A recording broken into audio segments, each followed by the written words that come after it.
बिस्मिल्लाहिर्रहमानिर्रहीम। अस्सलाम वालेकुम। जमायत हफ्तम का ये एसवीटी है, तो मैं आपको इसके हल करने के लिए बताऊंगी। तो उसके बाद ये आपने ये सारा काम, ये एसवीटी जो है रजिस्टर पर हल करना है और साफ़ सुथरा लिखना है। हमारे पास फर्स्ट पॉइंट है, उर्दू लिखाई में निखार लाने और ज़हीरा अल्फाज में इजाफे के लिए हफ्ते में 3 मरतबा एक पैराग्राफ की इमला करें। तो आपने हफ्ते में 3 दफ़ा अपने जो असबाक हैं उनमें से पैराग्राफ की इमला करनी है, ताकि आपकी लिखाई भी अच्छी हो जाए और आपको इमला भी लिखनी आ जाए। दूसरा है, पहले 7 असबाक की फ़रहंग याद करें। ये जो आपके असबाक हैं उनके आखिर में फ़रहंग का उन्वान है, तो उसमें तमाम असबाक की अलग अलग फ़रहंग दी गई है, अल्फाज मानी है, वो आपने याद करने हैं। पहले 3 असबाक के 10-10 कसीरुल इंतहाबी सवालात लिख कर लाएँ। आपने ये 10-10 MCQs बनाने हैं, लेकिन उनमें हम्द और नात शामिल नहीं है, सिर्फ 3 सबक हैं। ठीक है। उसके बाद खुशखती के लिए हर रोज़ कम अज़ कम 1 सफ़ा तहरीर करें, यानी कि अपनी लिखाई को बेहतर करने के लिए आपने रोज़ाना 1 सफ़ा लिखना है। हफ्ते में 2 बार कोई से 6 अल्फाज के जुमले बनाएं, यानी कि आपने 2 दफ़ा कोई से भी 6 अपने रोज़मर्रा से ले लें, अपने घर से ले लें, अपने किचन से ले लें, मतलब कोई भी लेने हैं आपने, अल्फाज लेने हैं तो उनके आपने जुमले बनाने हैं। उसके बाद हमारे पास है तख्लीकी लिखाई। अल्लामा इकबाल की नज़म शिकवा और जवाब शिकवा से 10-10 इशार का इंतखाब करें। ठीक है, आपने 10-10 शेर जो हैं वो लेने हैं, चुनने हैं इंटरनेट से, उन्हें लिखना है। फिर उनके अंदर इकबाल ने क्या पैगाम दिया है उसके बारे में लिखना है, यानी कि आपने उन इशार का मतलब लिखना है।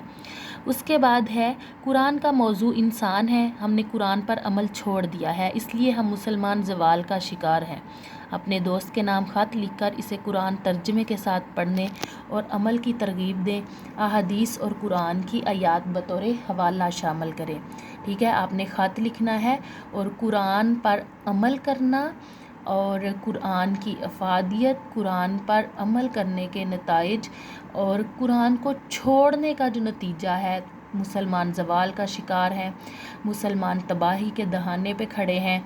और कुरानी अहादीस, कुरानी आयात और अहादीस के हवाले से आपने ख़त लिखना है।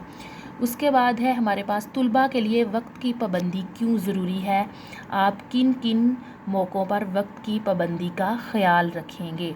ठीक है, आपने वक्त की पाबंदी जो है उसके बारे में आपने एक मज़मून लिखना है।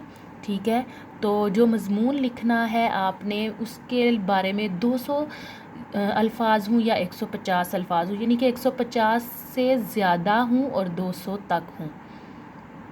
उसके बाद हमारे पास जो उन्वान है, हमने मज़मून लिखने हैं कामयाब होने के असूल, यानी कि हम नज़्म ज़ब्त से भी कामयाब हो सकते हैं, हम अपने असूल, अपनी ज़िंदगी के जो बेहतर उसूल हैं उनसे कामयाब हो सकते हैं, यानी कि हम कैसे कैसे कामयाब हो सकते हैं उनके बारे में अपने मज़मून लिखना है। आलूदगी के क्या क्या नुकसान है, वक्त की कदर क्यों ज़रूरी है, कोरोना वायरस का ख़तरा और बहसीयत मुसलमान हमारा किरदार, ये तख्लीकी काविश हैं, ये मज़ामीन हैं, तो आपने ये लिखने हैं। उसके बाद है, पुरानी कहानियों को नए अंदाज से लिखें, मज़ाहिया अंदाज में भी लिख सकते हैं।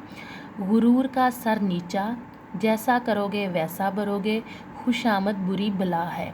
तो आपने ये तीनों कहानियों को लिखना है, लेकिन आपने इन कहानियों को थोड़ा फ़नी भी कर लेना है, मज़ाहिया भी कर लेना है और नए तरीके से भी लिखना है।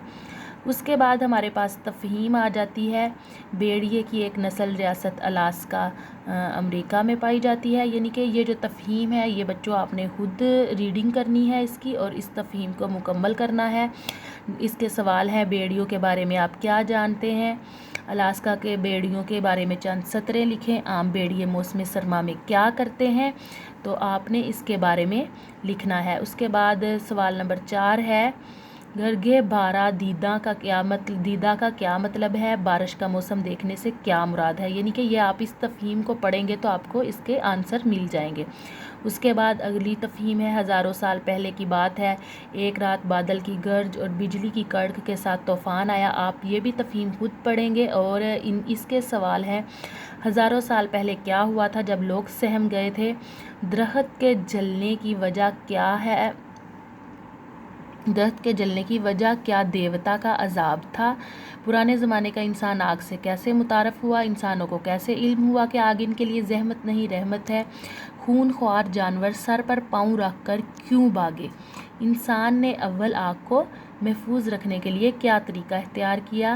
سب سے پہلے ایجاد ہونے والی دیا سلائی خطرناک کیوں تھی؟ آج کل کی دیا سلائی کو محفوظ دیا سلائی کہا جاتا ہے۔ پیراگراف کا خلاصہ لکھیں۔ یہ پیراگراف آپ پہلے بھی کر چکے ہیں، یہ دوسری دفعہ پیراگراف ریپیٹ ہو رہا ہے۔ تو پیارے بچوں، اگر آپ دھیان سے یہ پیراگراف پڑھیں گے تو آپ کو اس کے آنسر مل جائیں گے۔ تو آپ نے یہ تمام کام خوش خط رجسٹرز پر لکھنا ہے اور اس کو یاد بھی کرنا ہے، کیونکہ چھٹیوں کے بعد آپ کے امتحان ہوں گے۔ اللہ حافظ۔